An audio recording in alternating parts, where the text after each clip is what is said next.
someone told me one time, no matter what you do in life, you should start with a background in business because it's so key to everything that you do.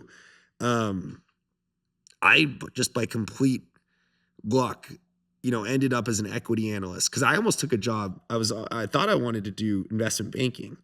So I almost did like the whole Goldman Sachs TMT investment banking route, which would have pipelined me into like private equity or venture capital in San Francisco. My story would be completely different.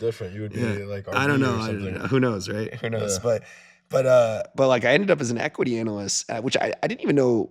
Growing up, you don't even know this job exists, right? Coming from my background. Right. And I was like, dude, I'm getting paid to learn everything I possibly can about casinos so that if we want to invest money in the space, my boss can, I'm like an encyclopedia of knowledge. And then after a couple of years doing that, I knew that I wanted to be an operator. Like I just was watching these guys on the other side of the fence, like these operators, like, the Steve Wyns of the world and like, the layer below Steve Wynn and being able to travel around the world, interact with different cultures, eat different foods, even the way different cultures game, right? Like in Japan, have you been to Japan before? No.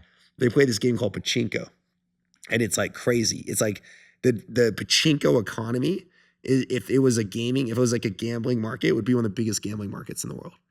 It's a very gambling-like game. It's somehow not categorized as gambling, but it's a very gambling-like game. And then you learn like, dude, and then, you spend time with like, there's these guys that own online casinos in India and online casinos, online books in the Middle East or big online stuff out in Europe. And it's a huge cast of characters. They're all enormously wealthy, but they all get to do some really fun and exciting stuff. And I just thought, man, it's so much cooler to build a business than it is to like invest in a business. Yeah. And when you left that company, the fund, yeah, the Platinum, what was it? Platinum. Mm-hmm. After you left Platinum, what did you do then? I was like an MD of a boutique investment bank. That was like my make money time. Like, so I still wanted to I wanted to become an executive in gaming, but no one wanted to hire a 25-year-old. But you realized you wanted to be in gaming while you were working at Platinum. Yeah, while I was at Platinum. But yeah, no, I wanted, when I was at Platinum, I would come to Vegas and I'd meet with these guys that were running like finance departments or like I wanted to be, I was asking everyone, how do I become the guy who's running the Wynn? Not the company, the actual property, like the general manager of the Wynn or the general manager of the Bellagio, right? Like, how do I become that guy? And they go, well, a lot of those guys started in operations. I don't know if you looked at like what an operations person makes, like at a low level operations, but it's like dirt, like you make nothing, right? And I was like a big shot at this like hedge fund. I was making hedge fund money, and hedge fund, I don't want to like throw numbers around on a podcast, but it's a lot of money, right?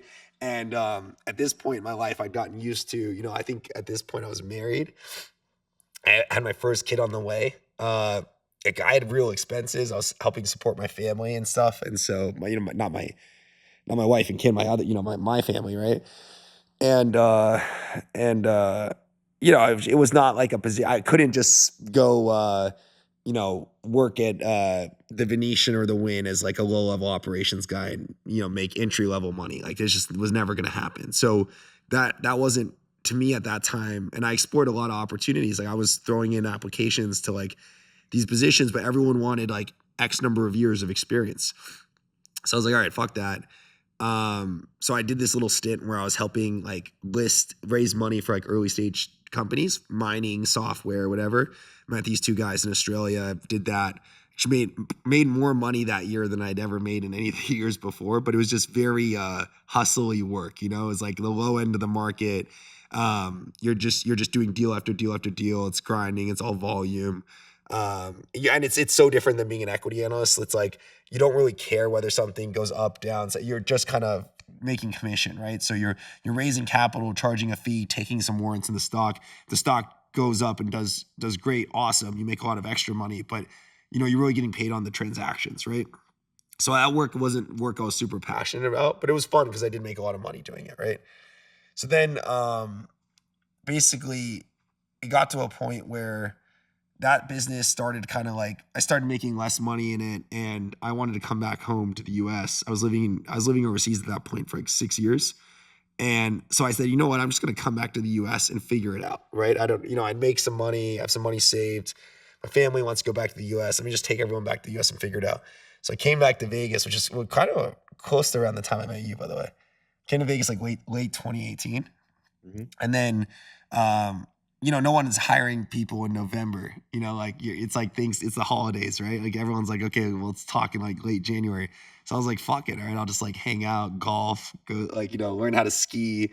So I just did a lot of fun stuff. I got caught up on being a person because my story, but like I worked 100-hour plus weeks pretty much my whole 20s. So I didn't really have much of a life. So I was like, kind of living a little bit of a life.